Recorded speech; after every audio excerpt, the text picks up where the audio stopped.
आप हमारे भी लल्ला का नामकरण कर दो ना।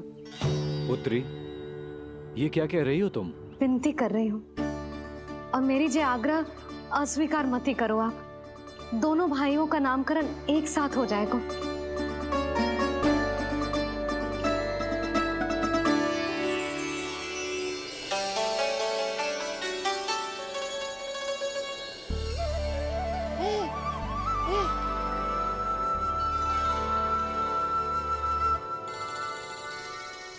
कितने प्यारे और निर्दोष बालक हैं।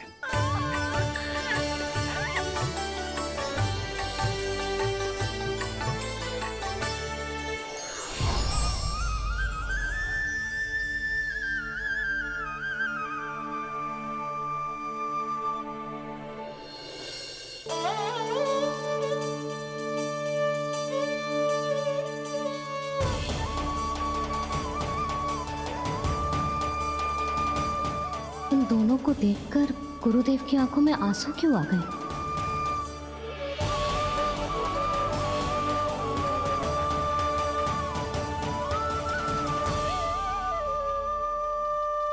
ये क्या कर रहे हैं ऋषिवर? संभालिए अपने आप को, नहीं तो मेरा रहस्य खुल जाएगा आज। अरे ऋषिवर, हाथ मत जोड़िए। इससे पहले कि गड़बड़ हो जाए, अपनी नमस्कार मुद्रा को आशीर्वाद मुद्रा में बदल दीजिए। बात को समझिए। मैंने ये अवतार मैया और लल्ला के अद्भुत संबंध का अनुभव करने के लिए लिया है, पर आपकी भावुकता के कारण यदि मैया को मेरा सत्य पता चल गया तो ये संबंध ही बदल जाएगा।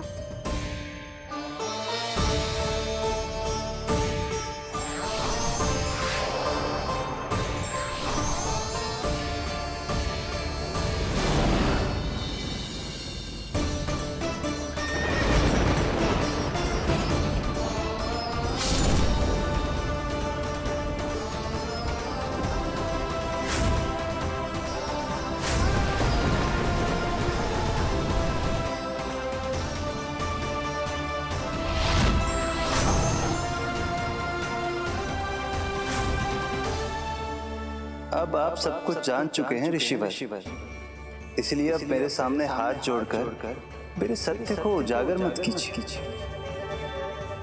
अपने शिष्य वसुदेव के पुत्र के रूप में मुझे आशीर्वाद दीजिए।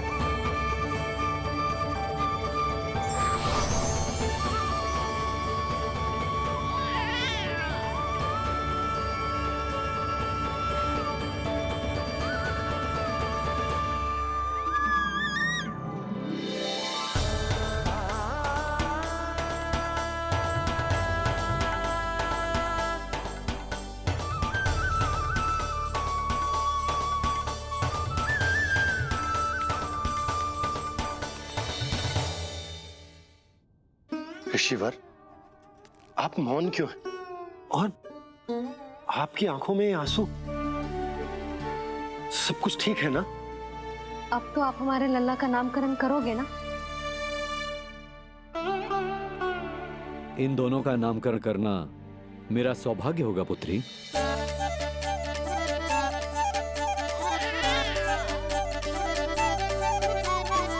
परंतु ये गोपनीय रूप से करना होगा।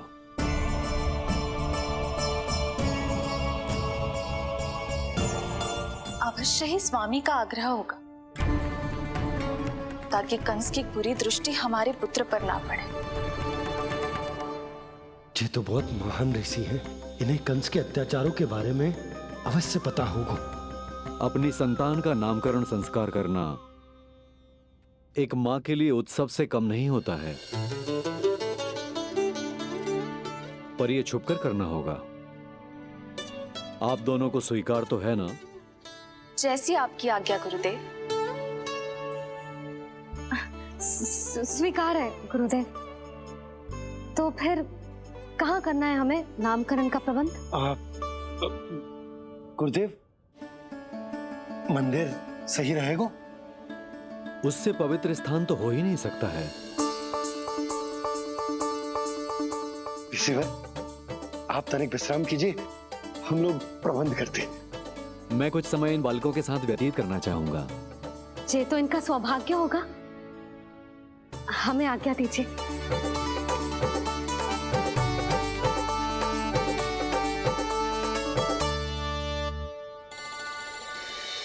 प्रभु, स्वयं भगवान होकर भी आपको बंदी गृह में जन्म लेना पड़ा। अब अपनी मां को छोड़कर दूसरी मां के यहां पलना पड़ रहा है। जब से गोकुल आए हैं, छुप छुप कर रहना पड़ रहा है।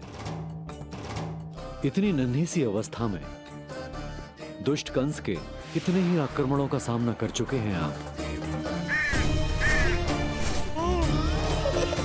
और जिस उत्सव में सभी सप्तऋषियों और सभी देवी देवताओं को साक्षी बनकर आना चाहिए, उस नामकरण उत्सव को यहां एकांत में करना पड़ रहा है।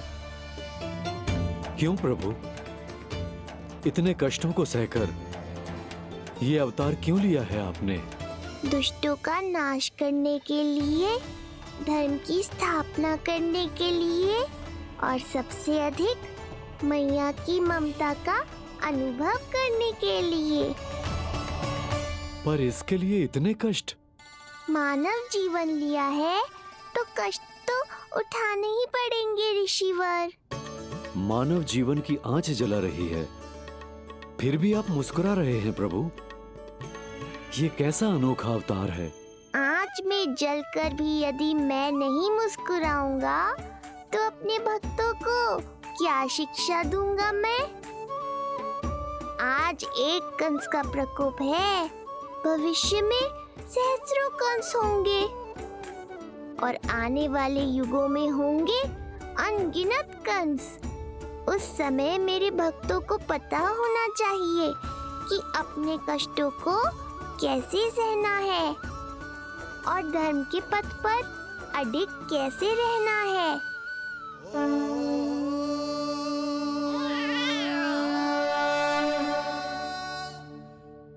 आप धन्य हैं प्रभु। देखा अस्ति, जब सिंह दहाड़ता है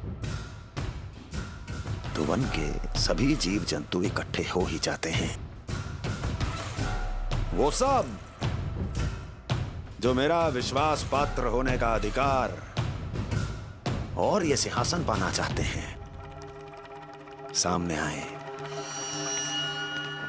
बुद्धि के बिना बल अपंग होता है महाराज, और मेरे पास बुद्धि और बल दोनों हैं। आप केवल आदेश दीजिए किसका संहार करना है।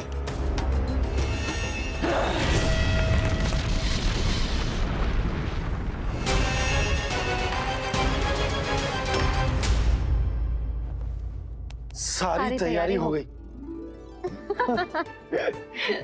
बोलो। आप गुरुदेव को बुला लो, मैं रोहिणी जीजी और बालकों को ले आती हूँ। यशोदा, तुम रुष्ट तो ना हो ना मुझसे? मैं भला रुष्ट क्यों होने लगी? नहीं, तुम जो उत्सव बड़े धूमधाम से करना चाहती थी और बहुत प्रसन्न हूँ मैं कि हमारे लल्ला का नामकरण स्वयं ऋषि गर्ग पूरे विधि विधान से कर रहे हैं। मैं समझ गई, उत्सव बड़ा हो या ना हो, प्रसन्नता बड़ी होनी चाहिए। अरे मैं तो इतनी उत्साहित हूँ कि दोनों भाइयों का नामकरण आज के शुभ मुहूर्त पे हो रहे हैं। तो इससे पहले जो बीत जाए, जाओ। आप भी बुला लो।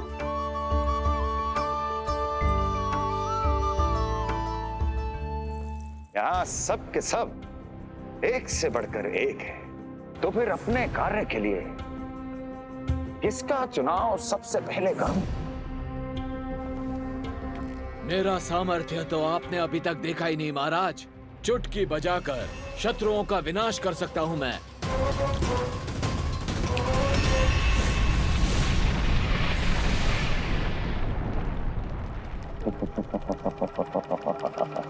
वाह! किंतु आपने तो बताया ही नहीं कि करना क्या है। वध करना है, एक नवजात बालक का वध। उसे साधारण बालक मत समझना। गोकुल में नंद के घर पल रहा वो बालक विष्णु का अवतार है।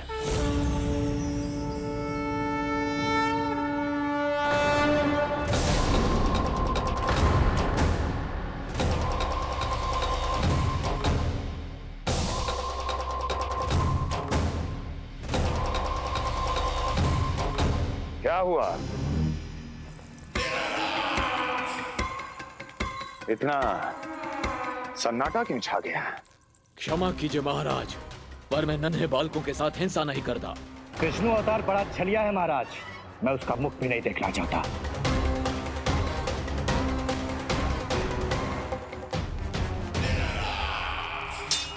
जाने दो इन्हें। वैसे भी इस सिंहासन के लिए मुझे कायरों की कोई आवश्यकता नहीं। जाने दो।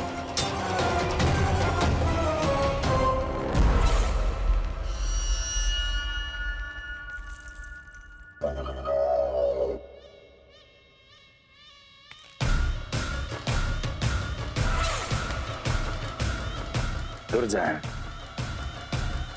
क्या कहा था मैंने कहा था केवल वही आए जिनके हृदय में साहस का ज्वालामुखी धधकता हो, जिनकी तलवारें पर्वतों का सीना चीरने के लिए व्याकुल हो, जिनकी संकल्प शक्ति इतनी दृढ़ हो कि वो मृत्यु से टक्कर ले जाएं। वही होगा इस सिंहासन का असली अधिकारी। महाराज,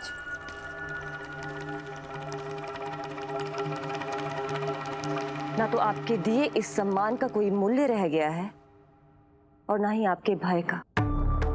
अभी अभी आपने ही कहा था ना कि जब वन में कोई सिंह दहाड़ता है तो उस वन के सभी जीव जंतु एक जगह एकत्रित हो जाते हैं, परंतु उसी वन में जब कोई बब्बर सिंह दहाड़ता है तो वही जीव जंतु भय के मारे इधर उधर भागने लगते हैं।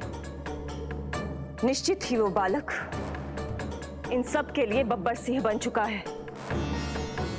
उसका भय हमारे साम्राज्य की नींव हिला रहा है महाराज।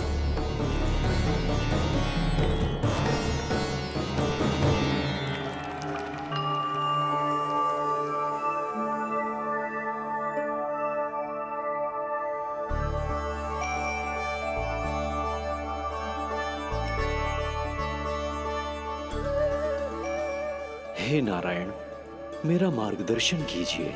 हे मां सरस्वती, मुझे आशीर्वाद दीजिए ताकि मैं दोनों बालकों के लिए सर्वोत्तम नामों का चुनाव कर पाऊं।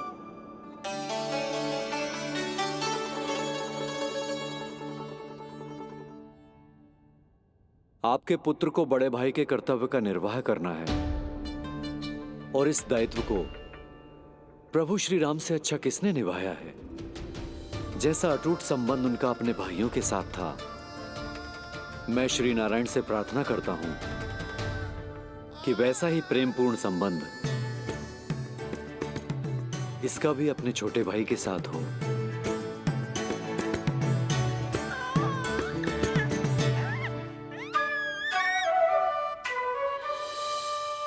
इसीलिए इसका नाम राम हो। इसीलिए इसका नाम राम, इसीलिए इसका नाम राम।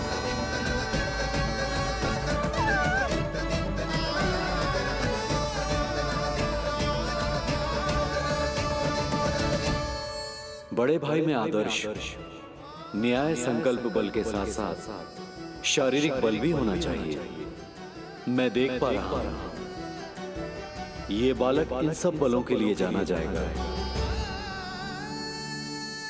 इसलिए जो नाम इसके व्यक्तित्व के लिए सबसे उचित है वो है बलराम। बलराम, बलराम।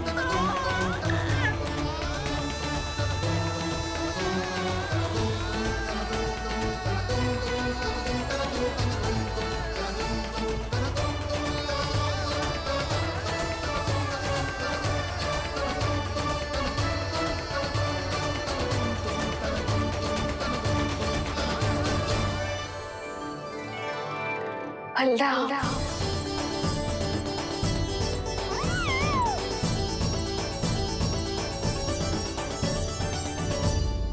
तो फिर उसका नाम बल राम रखना।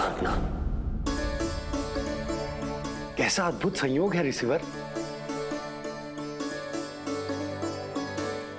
जब इसके जन्म की सूचना देने मैं वसुदेव भैया के पास मथुरा गया था, तब उन्होंने भी यही नाम रखा था, बलराम।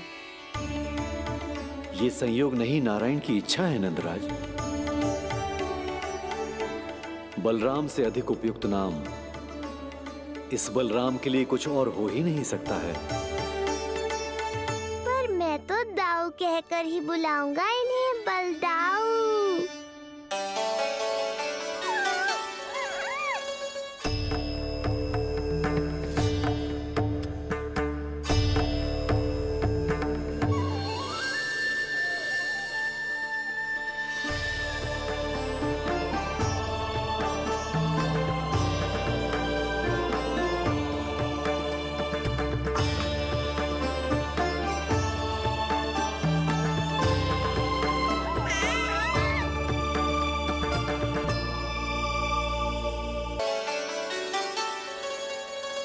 सुना पुत्र, आज से तुम्हारा नाम होगा बलराम।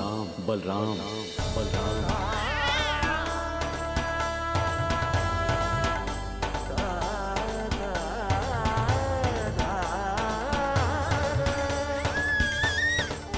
गुरुदेव, कितना अद्भुत नाम दिया है आपने इसे।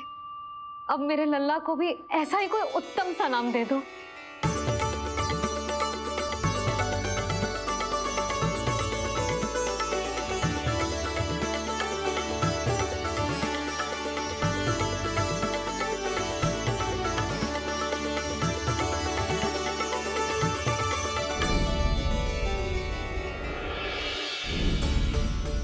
ये कठिन दायित्व आपने ही मुझे सौंपा है प्रभु।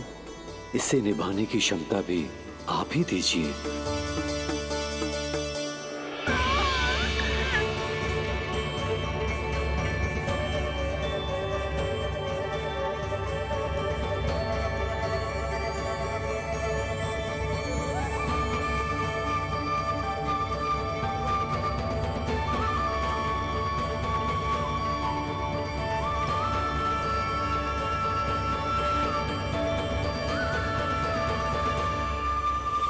कृष्ण कृष्ण कृष्ण कृष्ण कृष्ण कृष्ण कृष्ण कृष्ण कृष्ण।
ये अनेक विशेषताओं से भरा हुआ है।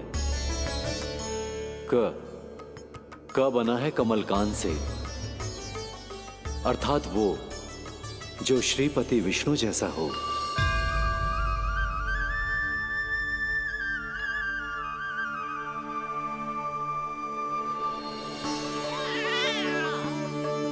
री की उत्पत्ति हुई है श्री राम से, अर्थात वो जो सबके हृदय में बस जाए।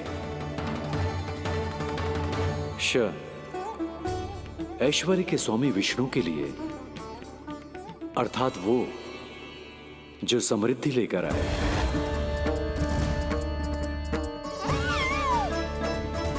और ना है नरसिंह के लिए, अर्थात वो जो रक्षा करे। और अंत में आकार की मात्रा सूचक है अग्निदेव का, अर्थात वो जो स्वयं तप कर सबको पवित्र कर दे।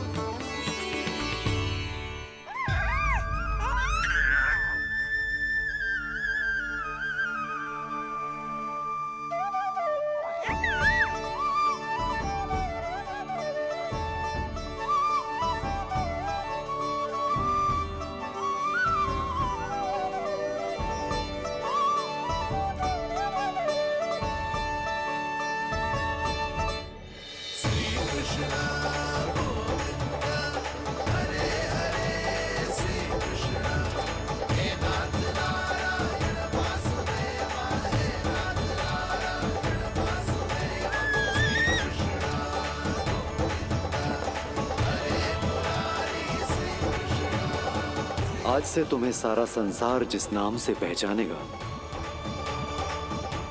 वो नाम है कृष्ण। वो नाम है कृष्ण। वो नाम है कृष्ण। वो नाम है कृष्ण। कृष्ण कृष्ण कृष्ण कृष्ण कृष्ण कृष्ण कृष्ण कृष्ण कृष्ण